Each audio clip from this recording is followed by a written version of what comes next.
Regardless of the season, it's always a good time for a light, sweet vanilla sponge cake soaked in 3 different milks, covered in a cloud of whipped cream, and topped with the seasoned spices or fruit. I'm talking about the traditional Latin American or Mexican Tres Leches Cake. This moist and luxurious tasting cake deserves a place at your table for your next dessert any day of the week and for any celebration or holiday.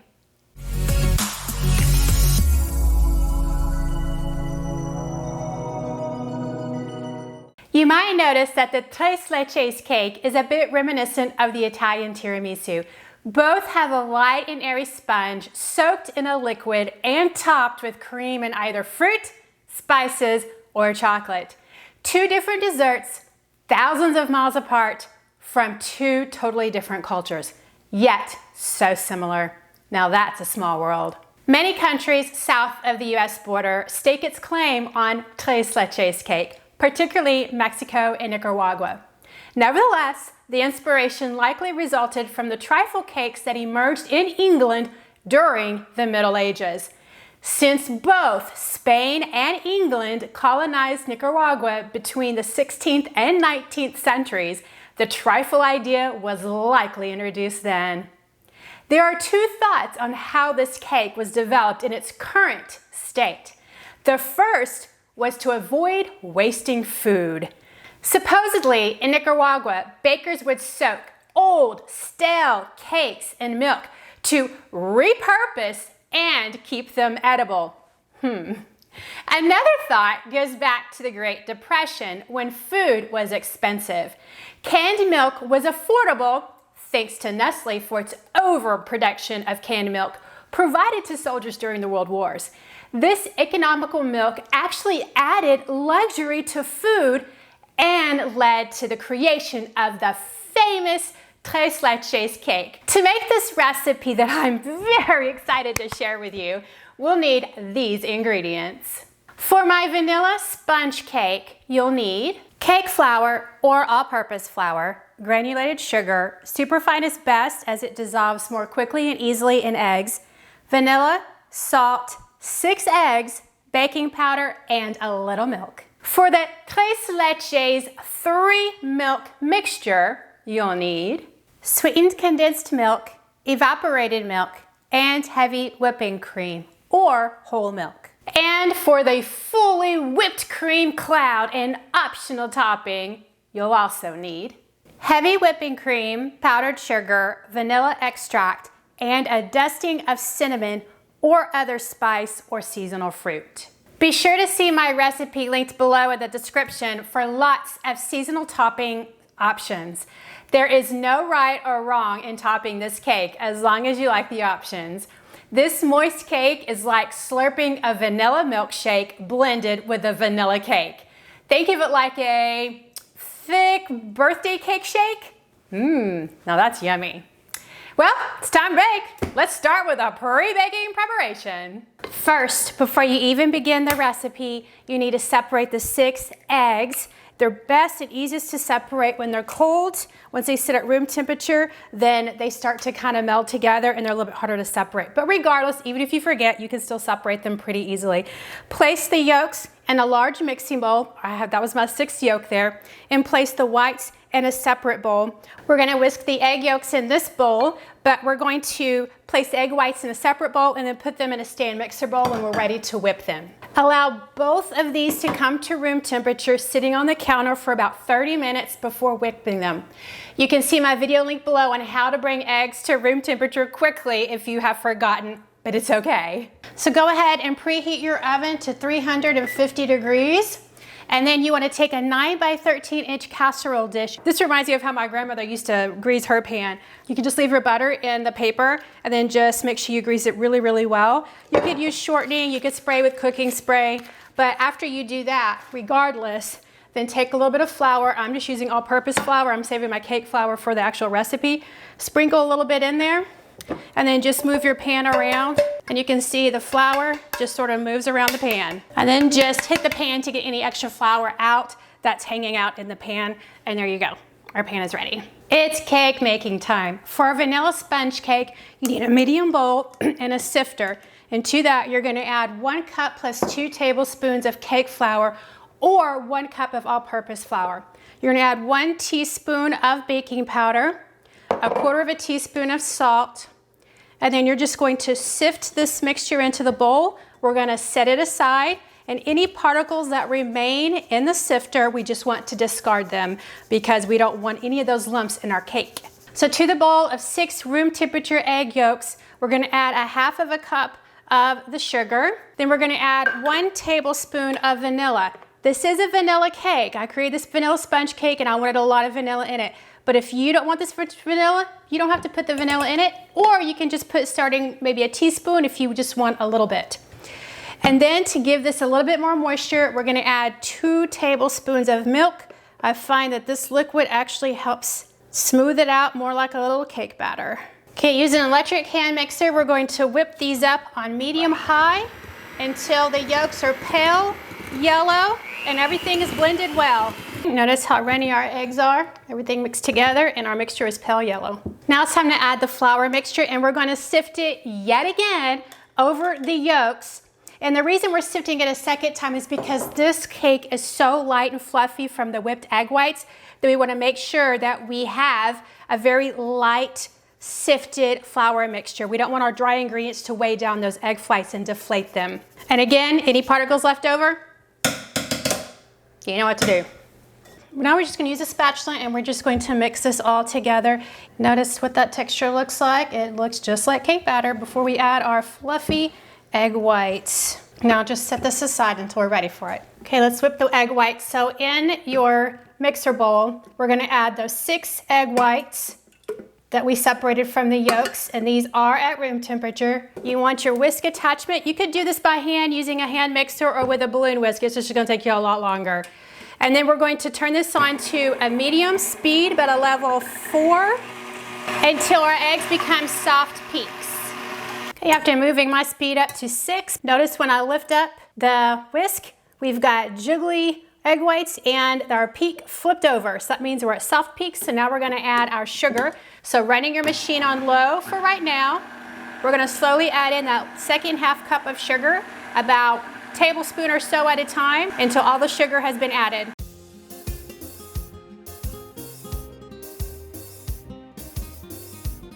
We add the sugar a little at a time so that the weight of the sugar doesn't deflate the egg whites, but also it gives the egg whites time to dissolve the sugar. Once you've added all the sugar, one time just scrape down the edges of the bowl just to get any extra sugar that happens to be hanging out on those edges. Okay, now we're gonna let the machine run on 6 to 8 until we have stiff peaks. Stiff peaks are reached, and we know that for a couple of reasons. When you take your whisk out and the mixture just stays in the whisk, but also you really do just have stiff peaks. Just lift up your whisk, and if everything's just sort of sticking straight out and it's not bending over like the soft peaks, we're good. And we're gonna take this massive amount of egg whites we have here, and we're just going to scoop it on top of our egg yolks. Maybe I need a bigger bowl. All right, I just transferred mine to a bigger bowl. I'll make sure and put extra large bowl on in the recipe. I used this bowl before when I made this. You know, I just forgot. All right, so we're gonna fold in the egg whites. And remember, our egg yolks it's a heavy cake batter, so we don't wanna deflate our egg whites too much. So to do that, we're gonna do like a figure 8 pattern. So basically you just cut in the middle of your egg whites, being sure to scoop up the egg yolks and then just sort of fold them over. And you do that until it's all very gently mixed up. Be sure you get the yellow cake batter that's hanging out at the very, very bottom, or else you'll have a lump of yellow batter when you put this into your pan. That looks pretty good. So now it's time to add it to the pan. Take your 9x13 pan that you have buttered and floured or sprayed, and we're just gonna scoop this batter in there. Just smooth it out gently. So our cake is ready to go in the oven. So our oven is preheated, remember, and you want to make sure that you have a rack on the center level of your oven. Just place your cake in there, and we're going to bake it 30 to 35 minutes until the center sort of bounces back, it's set, And you can also put a toothpick in the center or spaghetti stick and just make sure that you don't have any batter that's still there. Our beautiful vanilla sponge cake is done. It just came out of the oven. It only took 30 minutes. And notice it's done when I press my hand in the center of the cake and it bounces back. It's got a little spring to it. We know it's ready. So I'm just gonna set this cake aside for right now, and I'm gonna let it cool momentarily while we make the milk mixture. So it's Tres Leches time. This is the easiest step of all the baking that we do today. We just have to whisk the milks. It's that simple. In a medium bowl, or for me, I'm just using a relatively large measuring cup, we're gonna add a 12-ounce can of evaporated milk. Now, if you don't have evaporated milk or you can't find it for whatever reason, your store happens to be out of it, you can always make your own. See my video link below on how to make your own evaporated milk. But for ease, I'm just using a can today, but I actually do prefer the flavor of homemade evaporated milk because it uses milk that you buy and that you drink. To that, we're gonna add a 14-ounce can of sweetened condensed milk. Check that out. Who doesn't want to eat that? Rich and sweet, thick and gooey. The third milk that we add is our heavy cream, and we're just going to add a half a cup of that. You could use regular whole milk if you would like, if you don't have the heavy cream. And then we just simply whisk it all together because we have that heavy condensed milk, and so we want to make sure that it gets mixed in well with the other milks. Okay, while our cake is still warm, we want it to be able to soak up the milk. So we're just going to stab it a lot of times with a fork. Notice how spongy this is. We want lots of holes in this cake because we want all of that milk to soak up. Be sure to get the edges of the cake as well. Remember, we're gonna be putting a frosting on this, so if you get a little bit of cake popping out, don't worry. It's gonna be covered anyway. So now we wanna take our Tres Leches here. We're gonna slowly pour it over the cake. We want it to give it time to soak in as we pour. Just get it all over the center, the edges. If you feel like you've got some areas in which you don't have enough holes, like right here, just add them in. If you find that you have milk pooling in a certain area, then go ahead and add some holes to that section. You can stop, let it soak a bit, and then continue to add.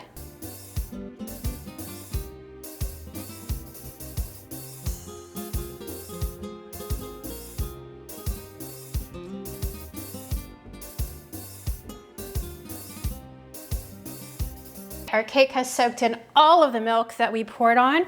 And if you look at the bottom and the sides, it soaked it all in. So I like to pour milk on my Tres Leches cake when my cake is still pretty warm because the heat will allow the sponge to soak in that liquid. Allow the cake to sit at room temperature to cool for an hour to 2 hours because it's still really, really warm, even though we put the cold milk on it. Then after 1 or 2 hours, just kind of feel the bottom of the pan. If it's not too hot, go ahead and cover the cake, put it in the fridge for a minimum of 3 hours, and then any longer than that. Overnight is best because we want that cake to nice and firm up and be cold when we place the whipped topping on it. If making the cake for a gathering, you can make the cake the day ahead of time. Then on the day of your gathering or the day you want to serve it, make and add the whipped cream and toppings. Since the whipped topping has powdered sugar in it, which is a little bit of a stabilizer, you can actually make it a couple hours ahead of time and top your cake before your guests arrive. So let it sit, cover it, put it in the fridge, and I'll see you hours from now. We are hours to overnight later and are just within a couple of hours of eating this cake. So now it's time to make the fluffy whipped cream. Ideally, you'll place the stand mixer bowl and whisk attachment in the freezer 20 to 30 minutes before whipping the cream. The cold utensils will keep the cream cold during the whipping process and help push the air through the cream. I've just removed my mixer bowl and my whisk from the freezer. They're very, very cold right now. They were in there for 30 minutes. And to that, we're gonna add 1.5 cups of heavy whipping cream, and you want it to make sure it's been in the refrigerator and it's really, really cold. And then we're going to whip this on a level 4, which is about a medium speed, until the cream is frothy. Once it's frothy, then we'll add in the powdered sugar and whip until soft peaks. We're gonna add in 1/3 cup of sifted powdered sugar, and I sifted it before I placed it in this bowl. We're just gonna add it in slowly.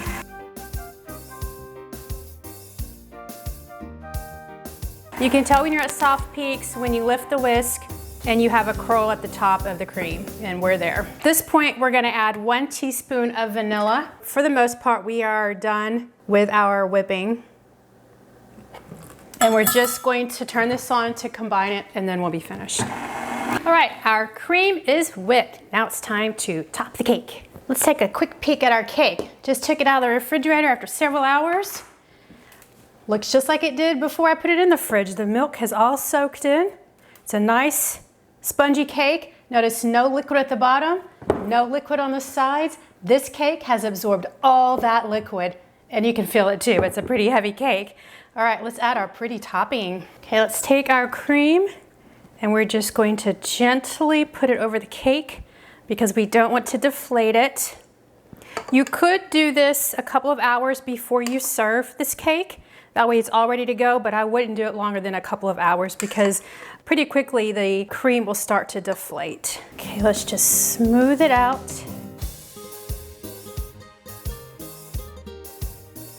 All right, this is the point where you can do whatever you want, add whatever you want to the top of this cake. Depending on the season, holidays, try just plain old cinnamon, which is what I'm using today.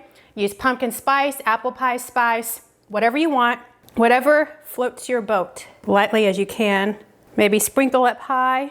And there you are.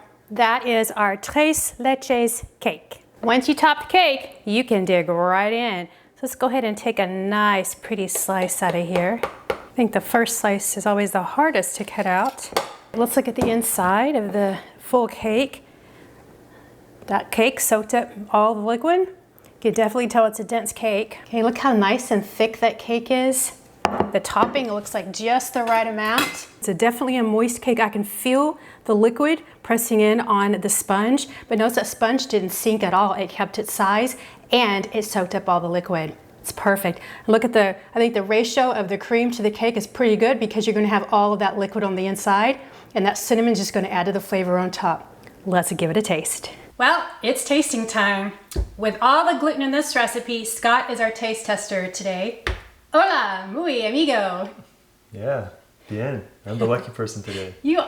I really, really want to taste this cake, so at least you get to. Oh well. Are you ready for this sweet treat? It is Tres Leches Cake Day. All right, if you will, just give it a whirl. And just a quick reminder as you're taking a bite of that, Tres Leches means 3 milks in Spanish. It's a light vanilla sponge cake soaked in 3 milks, hence its name, adding lots of moisture, sweetness, and density. It's topped with a homemade vanilla, lightly sweetened whipped cream, and topped with a sprinkling of cinnamon. What are your thoughts? Yeah, it's very good. It's definitely a dessert. I can taste the sponge cake, but the 3 milks make it a very moist cake. I like the whipped topping on top, and the cinnamon is a nice added flavor as well. Okay, great. You know, when I think of this cake, because I have had it before, I've had my gluten-free version I'm still working through, but my memory best describes the flavors as a birthday cake shake. That's what I think of. It's cakey, but the flavors I think of are sort of that birthday cake shake. Yeah, I would agree. The cinnamon isn't typically in a birthday cake shape. No, imagine sprinkles on top. That would do it. Yeah, well. It is often compared to the Italian tiramisu due to the soaked sponge and the creamy topping. What do you think? Because you just had tiramisu. Yeah, that makes sense. I could see the similarity between them. There you go. So this cake will keep in the fridge for 3 to 4 days. The top layer cream will deflate with time and make the cake even moister. Can you imagine a moister cake? Just keep that in mind as you let it sit. You can make this cake a day or 2 ahead of time. Then on the day you want to serve it, whip the topping, add it to the cake within a couple of hours before your guests arrive, which makes for little effort on hosting day. Well, thanks for watching. If you give this cake a bake, leave a comment below and let me know how it went. I appreciate your support and valuable time. Don't forget to subscribe, like, and share my videos. Espero verte pronto. Until next time, go bake the world. You like my R's? That's a good try. Can you do it better? Oh, I guess you can.